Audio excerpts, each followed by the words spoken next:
tenga, en este caso, ya tenemos un bacilo variado, pero que es más floreado y tiene una característica que forma parte de su factor de virulencia, que es la presencia de un solo flagelo, un flagelo polar. Este género o esta familia Vibrionaceae, la mayoría de ellos se encuentran o su primer lugar o el lugar donde ellos más se encuentran es en el agua poco profunda. Le gusta sobre todo donde hay cantidades o ciertos porcentajes de sal. Ahí también crecen mucho mejor. Vamos a ir viendo algunas de sus características en general del género Vibrio.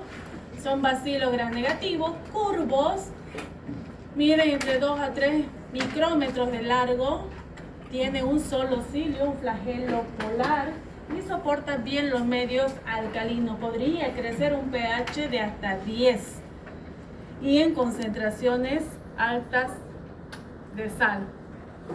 Le mencionaba que tiene un hábitat primario en agua, ambientes marinos, estuarios, sobre todo porque, ¿por qué los estuarios? Porque la profundidad no es mayor, entonces ellos podrían estar presentes ahí. Modo de transmisión. A ver, ¿podría usted transmitirse por... la mayoría puede provocar gastroenteritis, pero algunas especies podrían producir sepsis, infecciones en piel y lo vamos a ir viendo. ¿Cómo se transmite? Puede ingresar por la boca, especialmente por alimentos contaminados de origen marino, especialmente ostras que no están bien cocinadas o crudas. Hay que tomar en cuenta ese dato. Una forma de transmisión.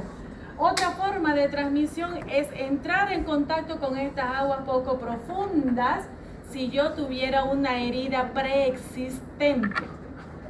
Otra forma de transmisión, ¿ya? Agrupa varias especies. Por muchos años se ha hablado de una sola especie muy importante que es Vibrion cholera. No es cholera, es cólera. Se lee, ¿no es cierto? Sin embargo, hoy en día, por los altos casos y una mortalidad alta, hoy en día también se toma en cuenta el Vibrium burnificus, sobre todo porque es reconocida a nivel mundial como una bacteria come carne. Seguramente alguna vez ustedes escucharon las noticias, se encontró la bacteria come carne. Son dos bacterias que se las conocen con este nombre, Streptococcus pyogenes y Vibrium burnificus, asociados generalmente a personas que tienen una enfermedad de base, ya sea una enfermedad hepática, cirrosis, hepatitis C, o los alcohólicos también, unas diabetes, y estas personas que van de viaje o están en las costas y podrían tener una herida preexistente y por ahí haber ingresado este vibrio o comer estos alimentos contaminados o poco cocinados, tal vez crudos, ¿ya? También tengo el parahemolítico, que también está asociado a infecciones o toxi-infecciones alimentarias, también por alimentos de origen marino, especialmente en este caso también las ostras. Hay que tener mucho cuidado con las ostras. Entonces vamos a hablar de estas tres especies principales dentro del género Vibrio. No nos vamos a abocar solamente al Vibrion cólera, que me ocasiona el cólera epidémico. ¿Podría producir epidemias? Sí, en ciertos lugares y bajo ciertas circunstancias. Entonces tenemos tres: Vibrion cólera, que me va a producir el cólera epidémico; el Vibrion parahemolítico, una gastroenteritis; Vibrion burnificus, también me puede producir una gastroenteritis, pero lo más complicado y que es más letal, estas infecciones en heridas y que pueden producir septicemia, muy letal. Empecemos con el parahemolítico. Seguimos con las características principales de esta especie parahemolítico: anaerobio facultativo, este es halófila, le gusta crecer a esta bacteria donde hay presencia de cloruro de sodio. 3, 5, 7, 8% de cloruro de sodio, ella puede estar ahí presente. Se tramita por alimento por el consumo de mariscos contaminados y esa es la principal vía de transmisión, especialmente ostras crudas. Bastante en Asia, donde consumen los alimentos casi crudos, ¿no? Pero de un tiempo acá también, acá se está acostumbrando la alimentación de algunas pescados o estas ostras sin buena higiene y sin el cocimiento, la temperatura que se necesita para tenerlos bien cocidos, ¿ya? ¿Qué infecciones puede causar diversos grados de enfermedad, desde una gastroenteritis hasta una sepsis en casos más graves? Generalmente esta gastroenteritis por parahemolítico es autolimitada. Con una buena hidratación puede salir el paciente sin ningún problema. Reposición de líquidos, reposición de electrolitos y demás. Periodo de incubación hasta 48 horas. Tratamiento. Solo medidas de soporte. Ustedes ya saben, si se encuentra ante un paciente con diarrea, lo primero que van a realizar siempre va a ser la hidratación. Luego buscamos la etiología. Cuando hablo de buscar etiología, busco quién está causando la diarrea en este paciente. Si no da tiempo, les voy a explicar a más detalle esta parte. Si no, la otra semana tengo planificado mostrarles qué vamos a hacer en caso de estar enfrente de un paciente con diarrea, ¿ya? En los casos graves de gastroenteritis, hoy en día nos dice la literatura que funciona muy bien la doxiciclina. Este es el antibiótico de elección en este tratamiento para eliminar a esta bacteria, ¿ya? Hablemos de Vibrio mulnificus, bacteria llamada también come carne. Se los voy a preguntar, les voy a preguntar cuáles son las dos bacterias consideradas como las come carne por producir estas fascitis necrotizantes. Vibrio mulnificus es una, Streptococcus pyogenes es el otro. Mulnificus halófilo móvil se transmite por el consumo de mariscos poco cocinados o crudos. También ahí entran las otras de entrada. La exposición de heridas a agua contaminada es otra forma de transmisión de este vibrio. Pueden causar estas heridas que se forman celulitis, ya sea ingreso vía oral o si es que hay una herida preexistente.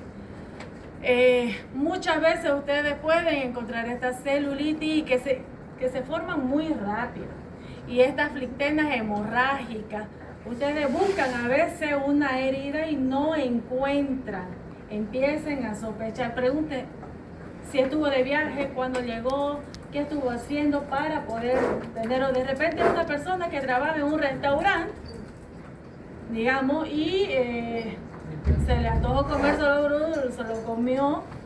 O si tenía una herida preexistente, por ahí pudo ingresar. Una forma de prevenir podría ser siempre utilizar guantes en este caso, ¿no?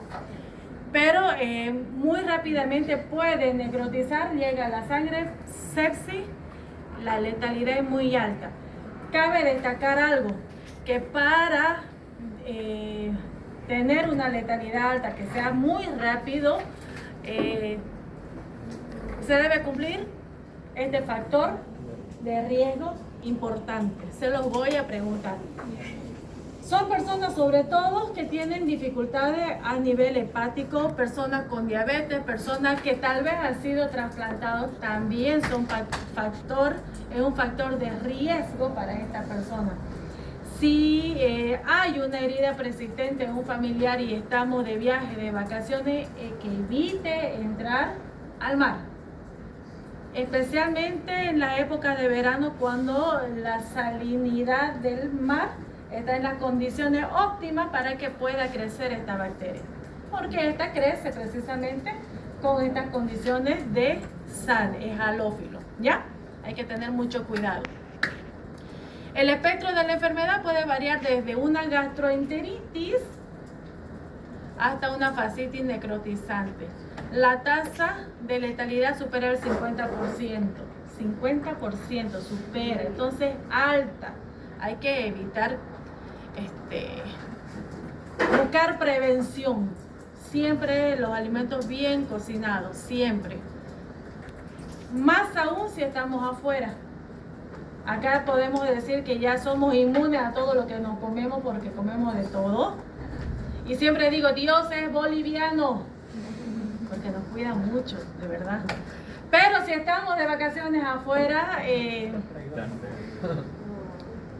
eviten, preferible comerlo todo bien cocinado, ¿ya?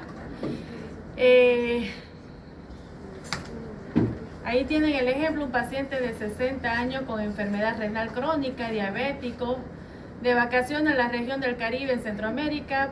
Empezó con fiebre, astenia, fatiga, la aparición de una lesión sumamente dolorosa en su mano izquierda. Aproximadamente 12 horas después de comer ostras crudas. 12 horas, ni siquiera pasó un día. Y ya tiene, exacto, ¿no? Característica de la lesión, una lesión ampoliosa sin evidencia de una herida abierta. ¿Eso se debe drenar, doctora, como tratamiento? ¿No? Debridamiento. Sí. Hay que sacar porque ya está necrotizado eso. Come carne. Hay que sacar. Sí o sí, el tratamiento debe ir de la mano. Sí, queda va a quedar, va a salir todo eso. El tratamiento que se los coloco debe ir acompañado con antibiótico y debridamiento siempre. Siempre. Siempre. Ambos. Si solamente doy antibiótico, la seguridad de un buen tratamiento no está al 100%. La evidencia sí me lo dice. ¿Perdón? ¿Qué es debridamiento? Entrar al quirófano y sacar toda la carne muerta. Y eso? usted ya después puede ir colocando de la parte interna del ¿Eso es solo músculo músculo? ¿O todo lo que encuentre ya necrotizado?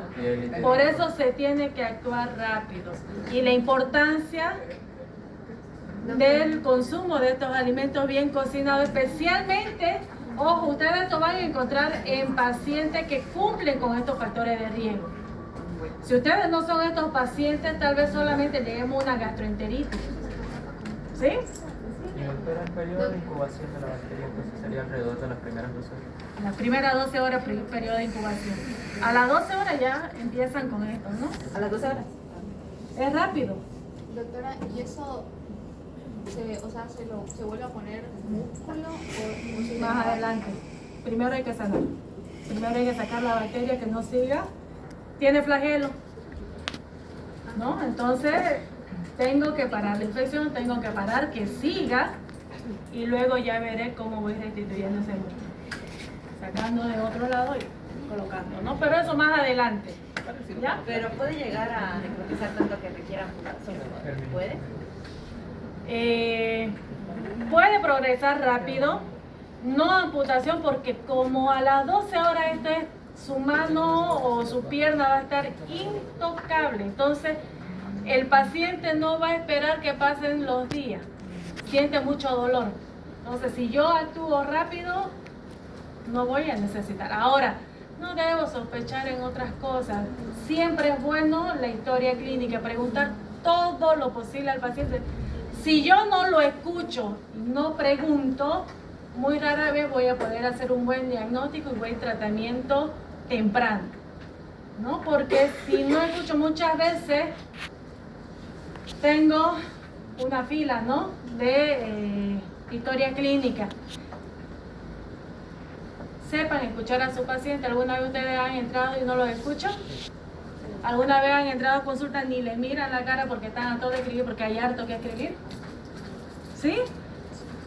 Ni lo miran ni lo tocan. Traten de ser lo que ustedes no quieren que sean con ustedes, ni con sus familiares. Entonces, ahí radica la diferencia en el potencial de médico que ustedes quieren ser. ¿Sí? Muy bien.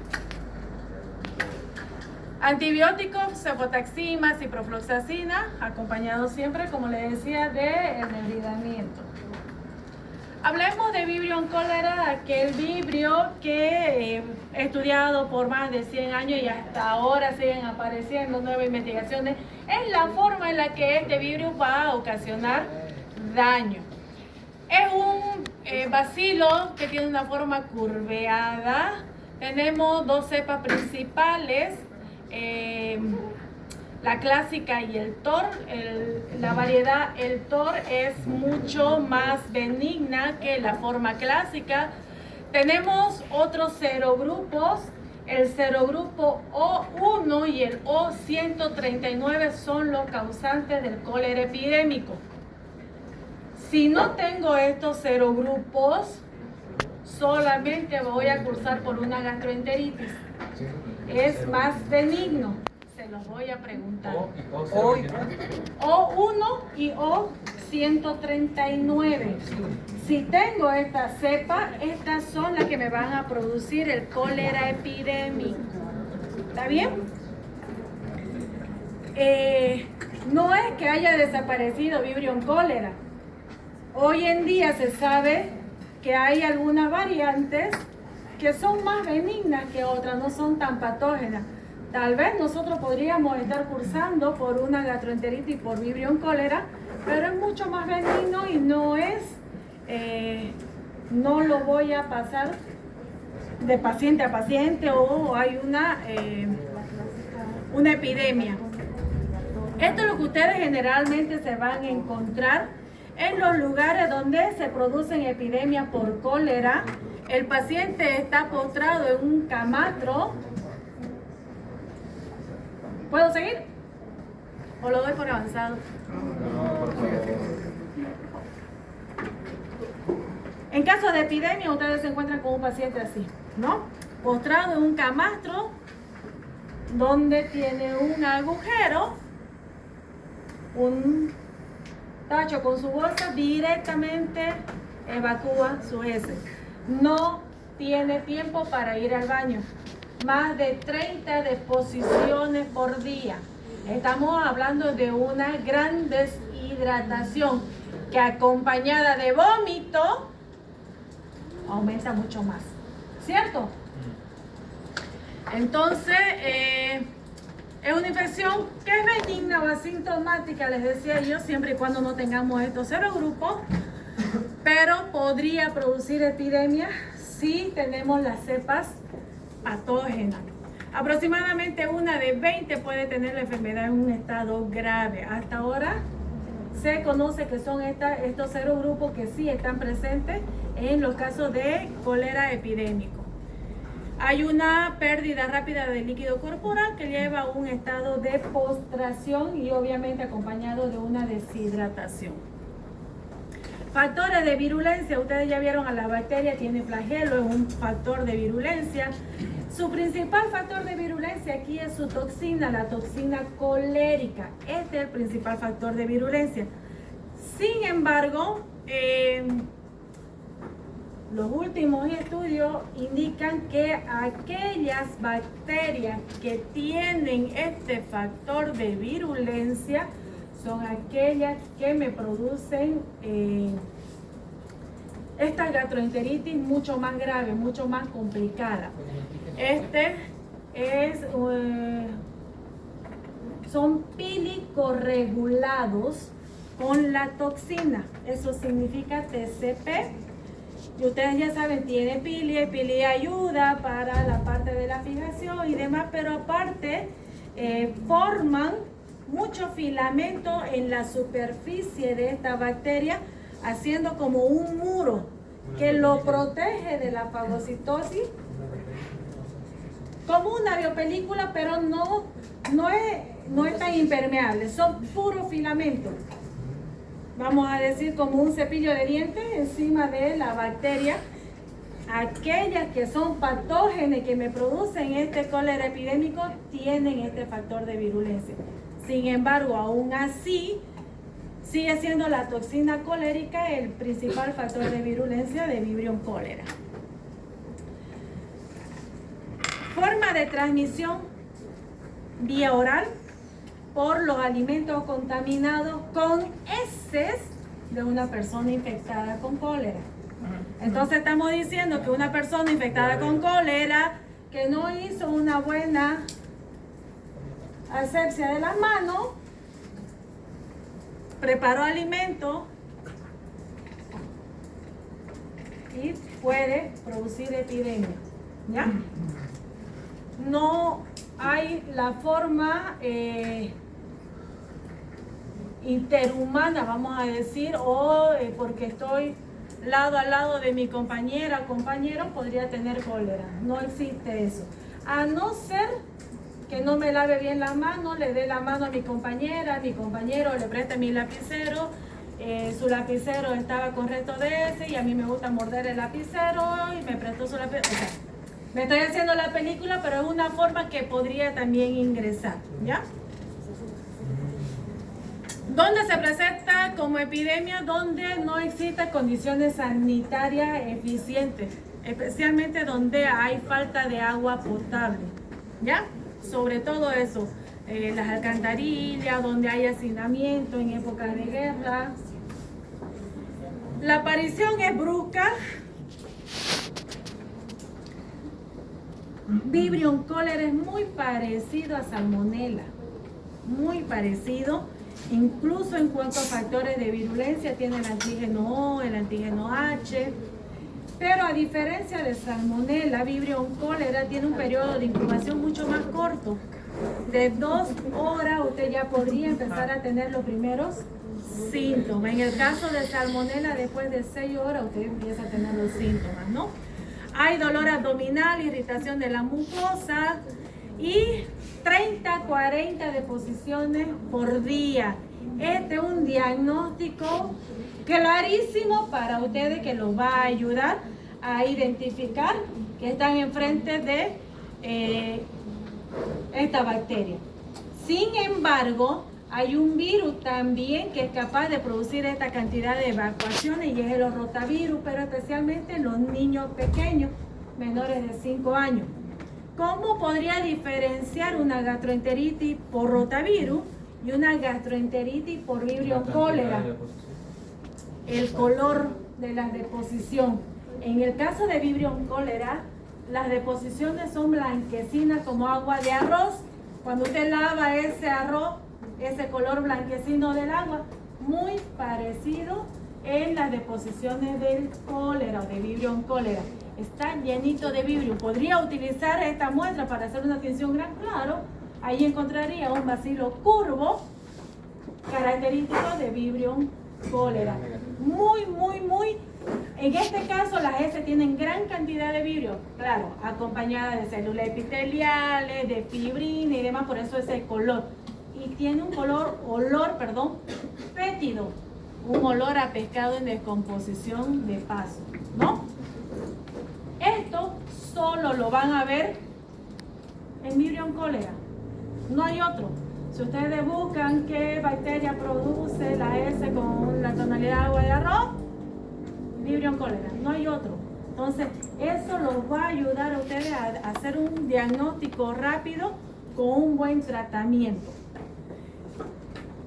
No causa fiebre o puede ser ligera. ¿Esto por qué? Porque esta bacteria no es invasiva. Lo produce por su toxina. Al igual que en el caso de Salmonella, si ustedes hacen un hemograma van a encontrar una leucopenia. Significa que esta gastroenteritis no está ocasionada en sí por la bacteria, sino por su toxina. Cuando hablo de leucopenia estoy hablando de leucocitos bajos, ¿cierto? Ustedes van a encontrarse con un paciente con apatía, decaimiento, difusión sexual, pérdida de memoria, mano de lavandera. ¿Cuál es la mano de lavandera? Cuando usted se moja mucho las manos y están todos arrugaditos, eso, por la gran cantidad de evacuaciones que tiene y la deshidratación. Hay una deshidratación tormentosa que si no hay tratamiento adecuado, la muerte viene enseguida. El diagnóstico, sobre todo clínico, es muy importante acá ustedes. El diagnóstico clínico, observar esa S, la gran cantidad de evacuaciones, ya lo podría orientar a que esté enfrente de una gastroenteritis por Vibrio cólera. Hay leucopenia, me ayuda a descartar aquellas que producen leucocitosis como Shigella, por ejemplo. En el examen de ese, el moco fecal no presenta leucocitos. Eso también es un dato importante, al igual que Salmonella. Son muy parecidos, ¿ya?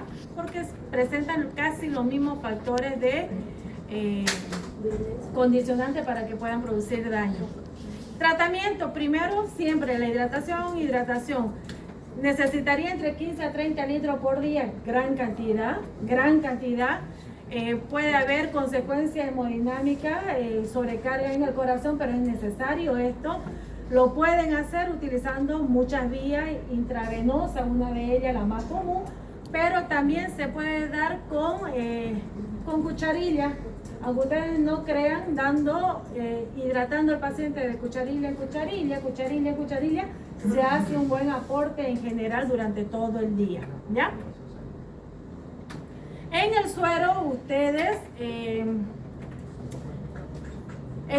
ustedes constantemente van a ir reponiendo todo lo que va necesitando el paciente. Esto va a depender de la analítica que ustedes soliciten. Seguramente van a solicitar sodio, potasio, cloro, bicarbonato, y a medida de que va restituyendo todos estos metabolitos en el paciente, va disminuyendo también la cantidad que va ingresando al cuerpo en su suero. Esto lo van a ir calculando de acuerdo a la pérdida que está teniendo. ¿Se utilizan antibióticos? Sí, la que me indica la OMS es la tetraciclina. Luego podrían ser ciprofloxacina y sulfametoxazol, conocido como cotrimoxazol. Género Campylobacter. Este género es un bacilo gram negativo, más curvo que Vibrio, también con su flagelito polar. Se destruyen por la cloración, pasteurización, no presentan espora, y algo que tiene que llamarle la atención, que esta bacteria crece mucho mejor a 42 grados centígrados. Campylobacter produce gastroenteritis. Es más, es una de las principales bacterias en el mundo en ocasionar gastroenteritis. En los Estados Unidos mencionan que durante un año atienden hasta 2 millones de personas o 2 millones de casos por gastroenteritis, precisamente por esta bacteria Campylobacter. Tiene como reservorio natural aves silvestres o animales domésticos como reservorio natural. Algunas aves de corral, y los subproductos se podrían convertir como la fuente de infección para que nosotros podríamos ingerir estos alimentos o poco cocinados o mal manipulados para que yo pueda tener una gastroenteritis por Campylobacter. Lo bueno es que es autolimitado. Sí, y yo les decía que Vibrio es muy parecido a Salmonella, Campylobacter es muy parecido a Shigella en la forma de presentarse. Se presenta como una diarrea aguda. Si hay buena hidratación, si tengo buenas defensas, es autolimitado. Sin embargo, puede provocar fiebre y puede eliminarse gran cantidad de sangre en las heces fecales. Entonces estamos hablando de disentería, muy parecida a la disentería basilar de Shigella. Por eso es muy parecido Campylobacter a Shigella. Tenemos dos especies principales, vamos a decir Campylobacter coli y yeyuni, que se la aísla sobre todo en personas normales, vamos a decir. Fetus está apareciendo mucho en personas con inmunodeficiencia, por eso también ya está subrayado. Antes solo de importancia coli y yeyuni, pero ahora fetus sí es de importancia en estos pacientes inmunosuprimidos o con alguna deficiencia. Y estas especies coli y yeyuni, que son las que me van a producir esta gastroenteritis, son aquellas que van a crecer a 42 grados centígrados. Una forma de yo poder diferenciar entre Shigella es que si en la estufa de cultivo va a crecer Campylobacter a 37 grados igual que Shigella, pero si le subo la temperatura a 42, muere todas las bacterias acompañantes y solo queda Campylobacter en mi agarma conque, ¿no? Entonces, una forma de darme cuenta que estoy enfrente de alguno de estos patógenos. Entonces, lo más importante, coli y yeyuni, y fetus es un patógeno oportunista. 2 a 5 días periodo de incubación, fiebre, dolor abdominal, diarrea, y si no hay una buena reposición de electrolito o de una buena hidratación, podría aparecer una disentería, que es lo más preocupante, ¿ya? Estas bacterias provienen entonces de la manipulación o ingestión de carne de ave de corral cruda o mal cocida.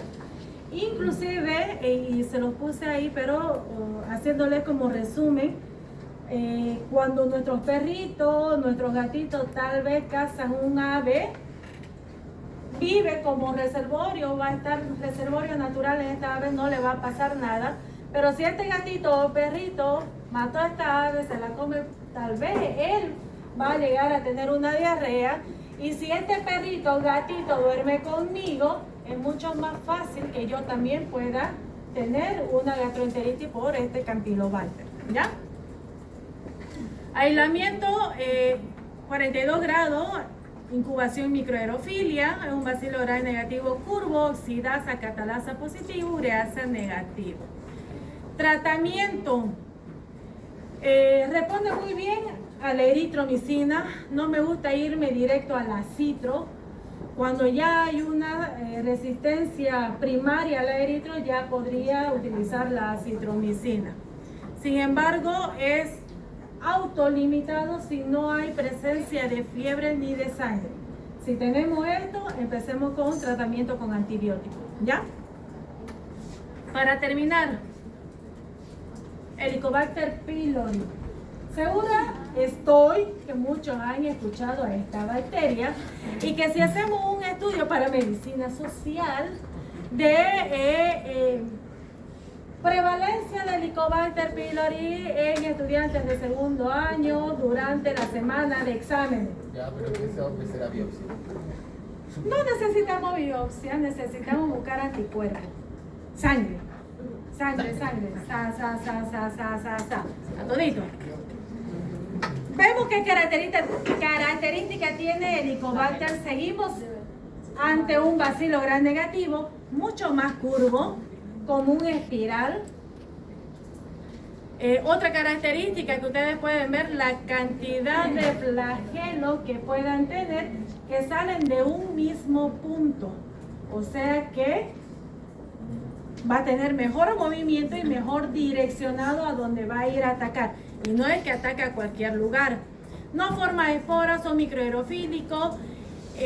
Importante este dato, Helicobacter pylori produce ureasa, esta enzima. Es importante porque de aquí es que va a formar el amoníaco para destruir las células epiteliales de la mucosa gástrica y producir esta úlcera que si yo no atiendo a tiempo y pasan muchos años, es un factor a que se produzca un cáncer de estómago, si ustedes lo quieren así de golpe. Agente etiológico de gastritis, úlcera, adenocarcinoma gástrico. Mecanismo de defensa del cuerpo, por supuesto que tenemos mecanismo de defensa. La capa de moco de bicarbonato, un pH de 2,5 a 7. El moco del lado luminal tiene un pH de 1, por eso no va a ir ahí a ese lado Helicobacter.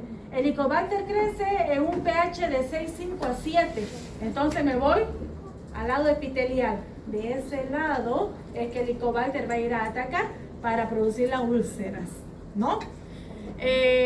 También como mecanismo defensivo de nuestro organismo tenemos fenómenos de cohesión intercelular que ejerce una barrera mecánica y la microcirculación que está regulada por la prostaglandina. ¿Cómo progresa hasta un adenocarcinoma gástrico? Empezamos con una infección por Helicobacter pylori, semana a meses podría ocasionar esta gastritis, que con el tiempo se podrían hacer crónica, superficial. No hago tratamiento, empiezan a atrofiarse las células epiteliales para producir esta gastritis crónica. Estamos hablando años, décadas, y ahí ya se podría formar un adenocarcinoma gástrico, enfermedades linfoproliferativas, que también el tratamiento puede ser como un cáncer. ¿Y no produce síntomas en todos esos años? Claro, ahora vamos a hablar. ¿Cuáles son los síntomas de una gastritis? Todos esos síntomas lo pueden tener, que se agudiza estos síntomas en época de estrés. Por eso yo les decía, en época de exámenes. Cuando nos dicen todos los docentes se les ocurre la misma semana tomarnos examen, es la época de estrés, ¿no es cierto? Entonces se agudiza más estos síntomas, ese reflujo, ese dolor. Pero, doctora, ¿qué el Helicobacter pylori forma parte de la microbiota comensal? Podría, en algunos casos. Por eso le decía yo, si buscamos, mucho van a tener como flora. Otros no. Acuérdense que cuando hablábamos de microflora bacteriana, no necesariamente mi flora microbiana va a ser igual a la de su compañero Sebastián, y no por ende nos va a hacer daño. Todo va a tener en cuenta mi círculo. Es más, si yo les digo cómo se tramita el Helicobacter, tenemos que hablar de tratamiento de familia. ¿Sí o no? ¿Se transmite cómo? Por los alimentos contaminados con heces fecales. Por ejemplo, se lo ha encontrado en la saliva o en las placas dentales. O sea que por un beso me pueden contagiar. Sí, por un beso, por compartir de su tomatodo, invitarme. Por eso deben tener buena defensa. No significa, acuérdense que cuando hablábamos de los microorganismos que tenemos alrededor gran cantidad, no significa que yo vaya a tener una enfermedad. Todo va a depender del sistema inmunológico de cada uno y qué es lo que yo hago para mantener sano ese sistema inmunológico. ¿Qué haría Luciano? A ver, ¿qué haría usted? Luciano, te pongo falta, Luciano, si no me respondes. ¿Qué haría en este caso? ¿Perdón?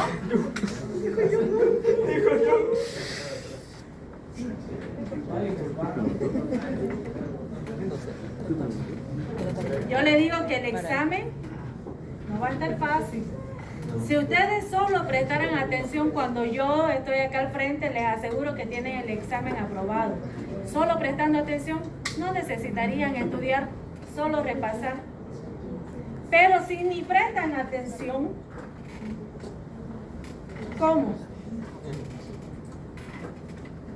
Ustedes van a ser mis médicos, van a ser los médicos de mis hijos, de mis nietos, y quiero que sean los mejores. ¿Qué les estoy diciendo con eso? Que aunque falte 0.5, ustedes repiten el año. Pregúntenle a sus compañeros del interanual.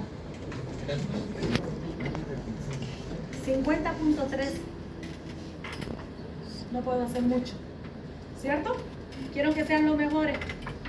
Y si no van a ser los mejores, pueden ir a un instituto también a estudiar.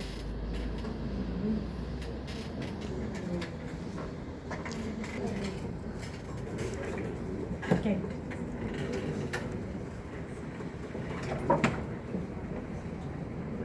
Bueno, hasta ahora, y estábamos comentándolo, que no por el hecho de que pueda ingresar esta bacteria, este Helicobacter pylori, todos vamos a llegar a tener la enfermedad. Hasta hoy en día que se la sigue estudiando, no se sabe cuáles son los factores para poder llegar hasta un adenocarcinoma.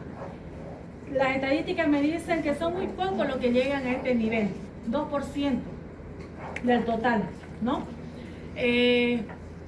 Pero hay algunos factores que pueden predisponer a tener esta enfermedad gastroduodenal causada por este Helicobacter pylori.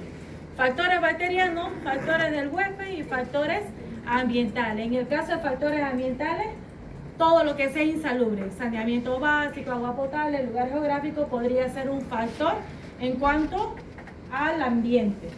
En factor del huésped, antígeno Lewis B, que tiene mucho que ver con los antígenos de los eritrocitos, es una predisposición genética, la edad, los hábitos, tabaco, el alcohol, la dieta rica en sales, proteínas, son factores propias del huésped para poder llegar a tener una enfermedad gastroduodenal por este Helicobacter. Y factores bacterianos, la carga que pueda ingresar tiene mucho que ver para que se dé la enfermedad. Y la microbiota gástrica acompañante. Aquí tenemos dos úlceras, una gástrica y otra duodenal, encontradas en pacientes que han llegado a tener este Helicobacter pylori. Pero no solamente puede ser producida por Helicobacter pylori. Quiero que queden claro que no solo el Helicobacter puede producir estas úlceras, sino algunos tumores o los famosos AINE, que son antiinflamatorios no esteroideos, como la aspirina y los ibuprofeno, ¿ya? No mucho, más la aspirina, ¿ya? Ibuprofeno, aspirina. Entonces, estamos hablando, se lo voy a preguntar, diapositiva 41, se lo voy a preguntar, los mecanismos de lesión para producir una úlcera gástrica. Entonces son estos medicamentos no esteroideos y una infección por Helicobacter pylori. Síntomas: dolor en el epigastrio que aparece 30 a 60 minutos después de comer, dolor en aparición nocturna, de pronto estoy durmiendo y sentí una acidez que hizo que me levante, ¿no? Fui y comí algo y se me pasó, ya no hay dolor. O dolor al presionar el epigastrio, periodos de dolor de semana con periodos libres de síntomas, pérdida de peso, apetito, distensión del abdomen, eructo, náusea, vómito. Mejor se lo voy a explicar acá. ¿Cómo ingresa el Helicobacter pylori? Gracias a la gran cantidad de flagelos lofótricos, gran cantidad en un solo punto. Atraviesa la capa mucosa del estómago para llegar a la capa epitelial. Acuérdense siempre, ¿por qué? Porque tiene el pH necesario para que ella pueda estar. Luego, ¿cómo neutraliza el ácido gástrico? Produce la enzima ureasa. Entonces, a través de la urea la transforma para convertirla en amoníaco, neutralizando ese ambiente.